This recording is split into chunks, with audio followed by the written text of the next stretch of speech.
Hello, I'm very happy to be with you at this conference. And I want to thank Dr. Hove for his kind invitation and for all the arrangements that he and the other people have made for this conference.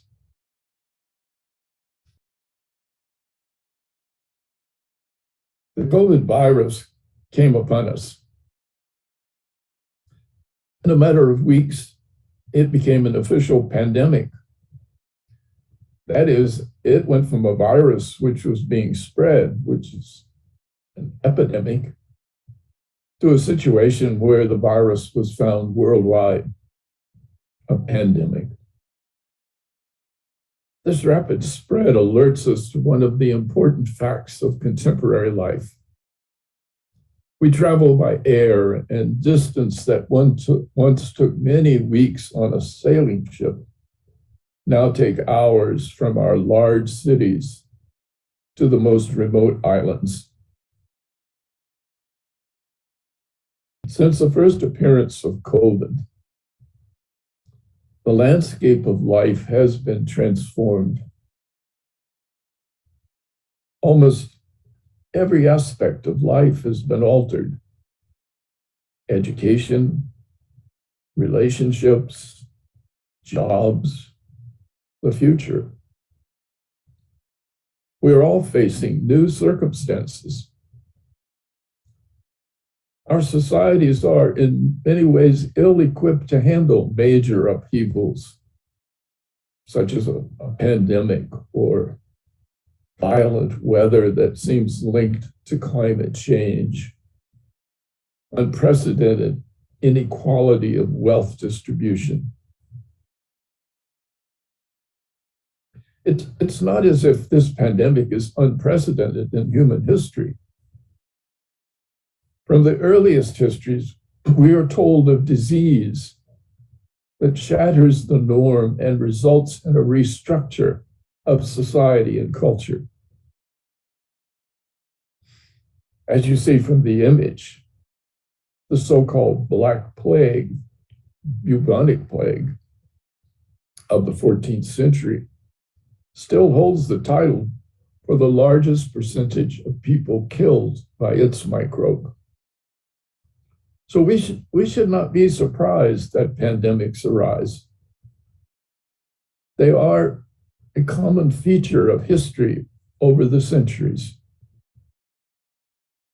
Whether it's Roman plagues of the 6th century, smallpox pandemics of the 16th century, Spanish flu of 1918, or AIDS in the 20th century. Microbes abound in the world, and some of them make a jump from an animal to humans. We were already confronting SARS, MERS, Ebola, swine flu before COVID appeared as a disease that could be transmitted from human to human through airborne particles. Well, the spread of COVID continues to be traumatic. Nearly 8% of those who contract the virus die of it. In the early days of the pandemic, 80% of the deaths were people over the age of 65. Treatment of those who have survived has left many with lingering symptoms. Of even more concern is that the enormous burden of keeping patients alive has put psychological stress on healthcare workers. These frontline workers show signs of acute psychological stress, physical exhaustion that is increased by the appearance of the new variants of the virus and major spikes in its spread. Where COVID was at first a disease of older people, the new variants have begun to affect the young population. The plea for people to take precaution and seek vaccination was often put as something to do for your grandparents who were so susceptible and faced the high rates of death among their numbers. Well, today the message has shifted, and younger people are asked to take care for themselves. Anxiety symptoms have begun to appear even among children and young adults.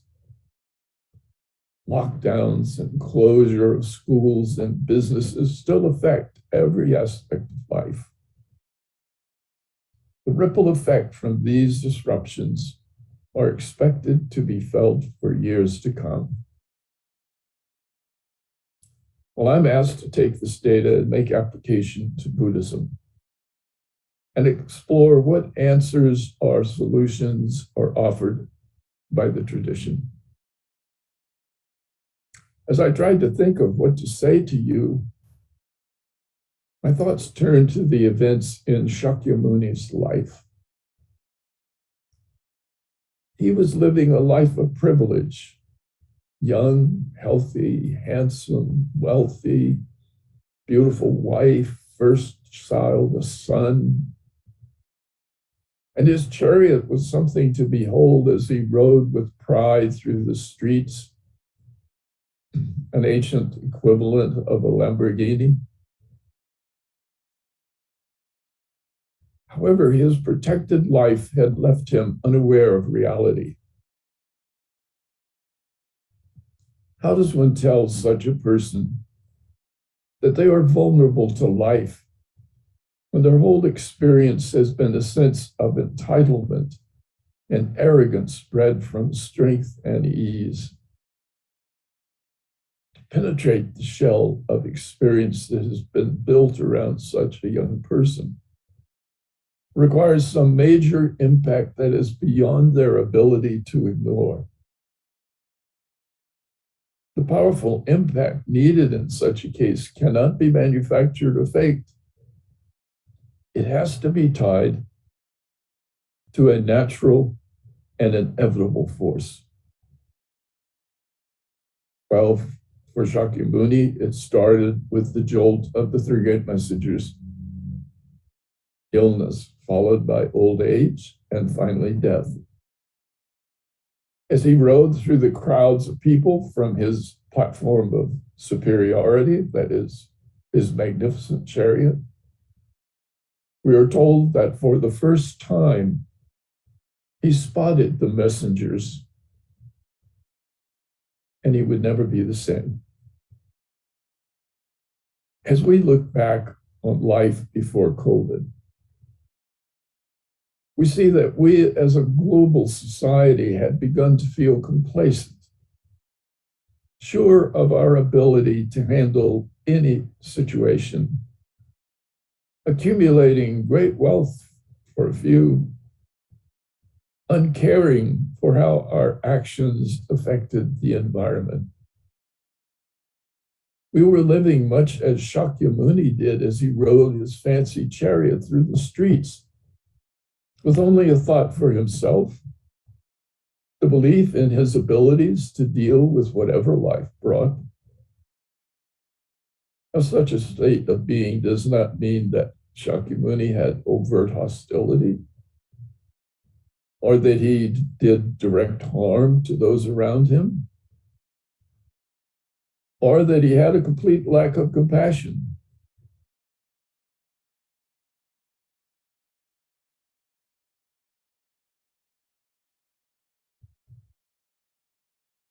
In fact, we can live in an unconscious manner and perform many positive acts. The Buddhist story of Shakyamuni makes the point that his greatest days came after he had became aware of what was going on in the world around him. When we first became aware of COVID, it was viewed as inconsequential to the flow of our lifestyle. We were convinced of our ability to handle it, For a time, it was similar to the way in which people viewed the 1918 flu pandemic. The City Council of Philadelphia in the US wanted to have a large parade to celebrate the end of World War I and the victory brought about by the strength of the nation. Already, the virus causing the flu was present in the city, and a few medical people warned that the parade would be dangerous. However, the council and mayor rejected such depressing advice, and the parade went forward with thousands of cheering people along the route. Within days, the deaths from the flu began to mount, and eventually more than 12,000 recorded fatal cases occurred in the city. There was no vaccine, there was no treatment, there was no knowledge of what the virus was doing to infected bodies. The sadness that settled over the nation and the world was the fact that most of the deaths were young adults in the 20 to 40-year range. Of even more heartbreak was the fact that many young men were dying from the flu just as they returned from the battlefields of Europe. Young men who had escaped the slaughter of war came home to be struck down with the infection and for many, death. We resist, we deny, we grow angry. We try to find someone to blame when the pandemic takes its course, unresponsive to our needs and desires. We have had to face the fact that control of the infection could not be accomplished by just focusing on our national boundaries. Mutation of the virus from any place on Earth eventually appears before us, knocking on our own front door. If COVID has taught us nothing else, it has brought home the reality of living in a global community. We cannot ride on our chariot of wealth and development, sure of being shielded from what is happening in the crowd of people throughout the world.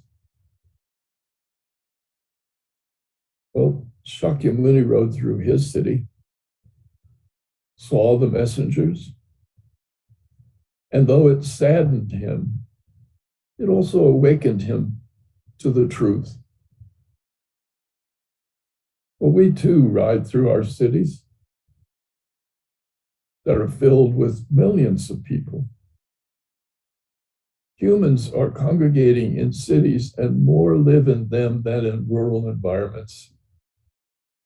Our global community is urban, and the comfort and health and security of most people is dependent on the organization and the effectiveness of the structures of life in a city. We all watched with great concern when COVID struck New York, and we hardly knew how to control it within such a dense population center. Next month, Los Angeles City will require proof of vaccination for most indoor activities, including restaurants, sport events, schools, libraries, banks. It's obvious that some forms of control are necessary for our cities. I congratulate the Buddhist groups that have put safety of their followers first. It was brought home to me when the Buddha Museum at Foganshan had at great expense mounted a 3D virtual reality exhibit of my Maritime Buddhism project. We were set to open it when the virus arrived. Great disappointment for me,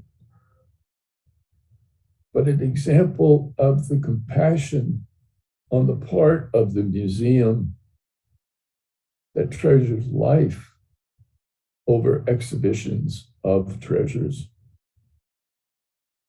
So how can we comprehend hundreds of thousands of deaths, millions of infections, and a large group of survivors who suffer long-term health problems and disabilities?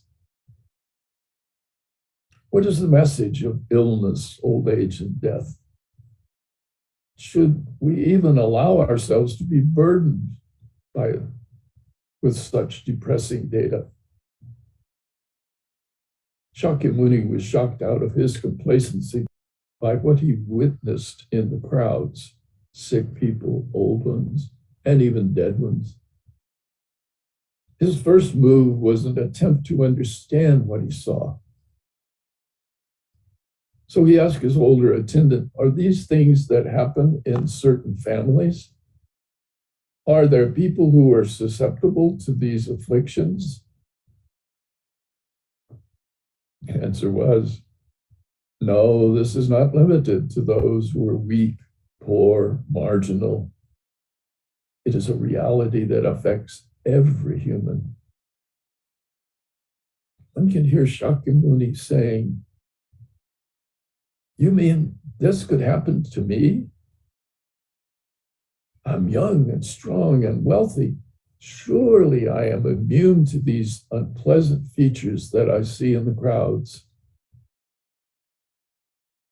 Again, he's told, no, you are not immune. It will happen to you in due course. Suddenly, life looked very different to him. All the things which made him proud appeared to be inconsequential, since none of it would last. He accepted the reality of what he saw, and because he accepted it, he was able to go forward to his destiny.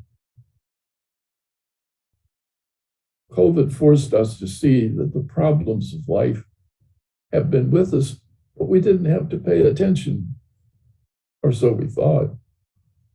Inequality, homelessness, lack of health care, inadequate basic research on our human condition arose before us like the sights that greeted Shakyamuni during his daily drives through the city streets.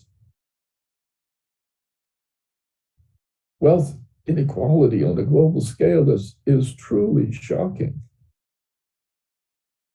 1% of the world's population controls 46% of the wealth. And if we look at the top 13% of the world's population, they control 84%. And for the 55% of the world's population, more than half of its population, they control only 1.3% of the wealth. Do we wonder why homeless are increasing, or why many around the world cannot afford the cost of vaccine for COVID? It is a very dangerous situation, and one which will continue to challenge us as we try to establish our societies after the pandemic. Well, when we look at the changes that occurred during COVID, they show us how far apart our generations are growing. This graphic gives an image of how the generations used communication links. There's a disconnect between age groups that probably has never existed to this degree in our social and cultural life. You can see that baby boomers, now the senior generation, during the pandemic have changed very little in the way in which they receive information. But when we look at the two generations that followed the baby boomers, their grandchildren, for example, change has been dramatic and significant. The graph depicts recent research, and it shows us major changes and the use of the world of internet contact and social media expanded far beyond anything that was seen before the pandemic. Now, baby boomers stuck with the recognized media of radio, television, and newspapers, while the youth found their information in a wide variety of digital sources. It's also apparent that many of the online sites are less controlled by editing, review, or censorship. In the post-COVID world, Buddhism must dedicate more resources to these avenues that are being embraced by the younger audience. It will be a struggle for the senior group to adapt and respond to these massive shifts in generational activity. However, it is also an opportunity for a new generation of leaders to come forward and help to construct the future methods of how Buddhist thought can be presented in the media. I have to say that I'm encouraged by the responsiveness that I find among the young who use and understand the computer world. They want to be part of the world. They want to be seen and to be heard. A window is open to this communication across generations. And I believe that every Buddhist group needs to reach out to these young people and ask for their help. We worry about how to include and interest the young generation in Buddhism. Now we have a situation where they are truly needed to help with the use of digital resources that make up their daily life. It would be a great pity to lose this opportunity to include them and ask that they take a role in creating new and exciting projects that can reach far beyond a local audience. We, like Shakyamuni, are faced with the question of what do we do now that we have experienced the opening months of the COVID pandemic? If our thought is to return to the way things were before, we're destined to face disillusion. History of pandemics provide ample proof that there is change, and we are challenged to live with that change. Our hope is, of course, to have control over the world and over life. As Woody Allen has noted, we live as if death is optional. And to this, we could add, we would hope to make old age and illness optional. And if there is an option, then we're shamed to have illness, grow old, and die. There was a health guru on television, and each year he would prove his strength by tying himself to a barge and pulling it up a river. After he was over 90, someone asked about old age, illness, and death. And he replied that they would be an embarrassment to him after years of showing people that he could resist these things through exercise. Even with his powerful body and careful habits of living, he faced the three messengers just as Shakyamuni did. And I too have grown old with the problems of old age that have no cure. And there came upon me a sense of defeat. In one way, I was ashamed of myself. When I looked in the mirror and I saw the white hair, the sagging muscles, and the wrinkled neck, the only solace I found for old age is when it dawned on me that this old age of mine, which was such a source of complaint and shame, is in fact the only thing standing between me and death. Seen in that light, it's become more of a friend than an enemy. How many things in life are actually optional? Is there an option to live without technology? Is there an option to my virus vulnerability? Is there an option to facing climate change? If we go to this casino in Singapore, is there an option to the cards we're given? The dealer won't give me a new hand because I don't want the one that's been dealt me. My task is to be skillful with how I play out the limitations of my cards. We've been given a pandemic. It is the cards that life has dealt. I don't have an option of saying, I refuse the deal and I want a new one. Well, in the US, we have over 700,000 deaths from COVID. And many of us are still trying to understand what that means. We have searched for many other options. We even tried to deny it's happening. Next, we comfort ourselves by saying, it won't happen to me. If I get it, I can cure it. My age and health entitle me to an easy time. And yet in the background, there is the drumbeat that continues to count the dead and the specter of new variants.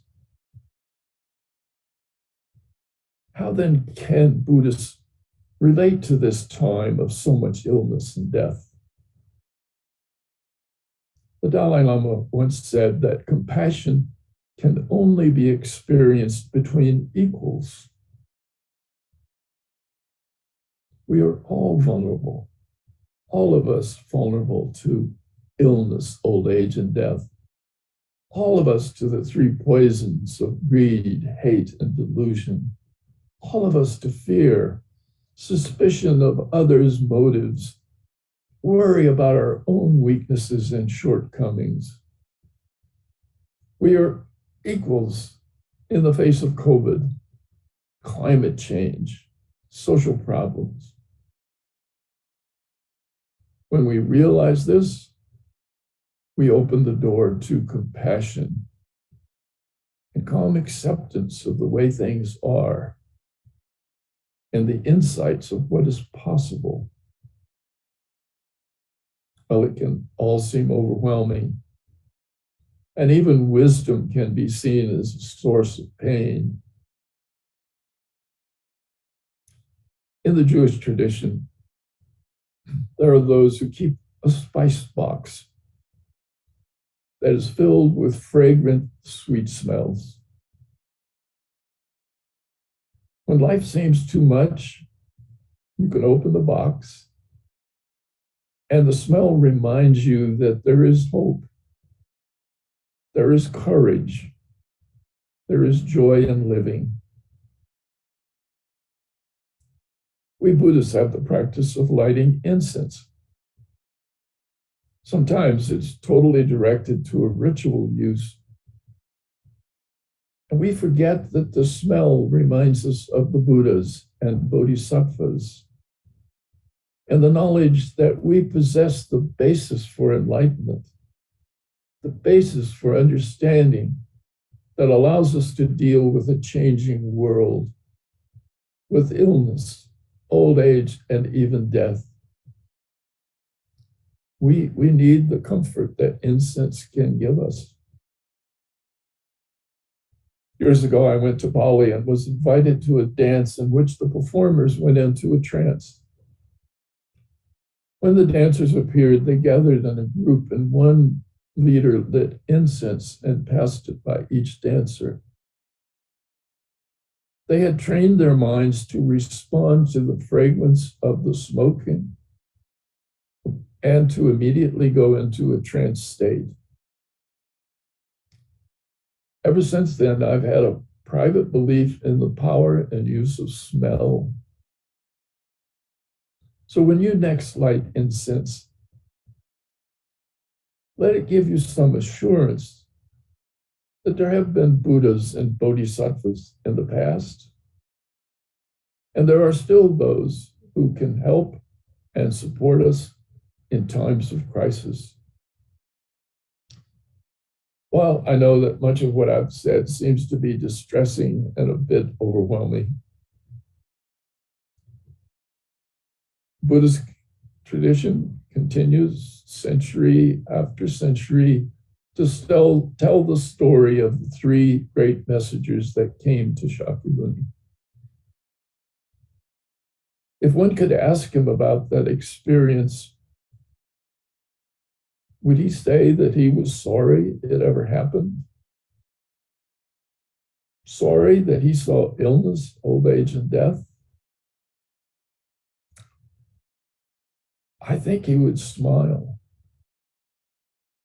and assure us that it was one of the great and important moments in his life, that it started him on a journey which led to enlightenment and finally nirvana. The three great messengers are not sent to cause us pain. They are sent to say, here's the reality of life, and you have the power and the ability to deal with even these aspects of life. Once you hear the message, you can stop fearing life and learn to deal with these most basic issues.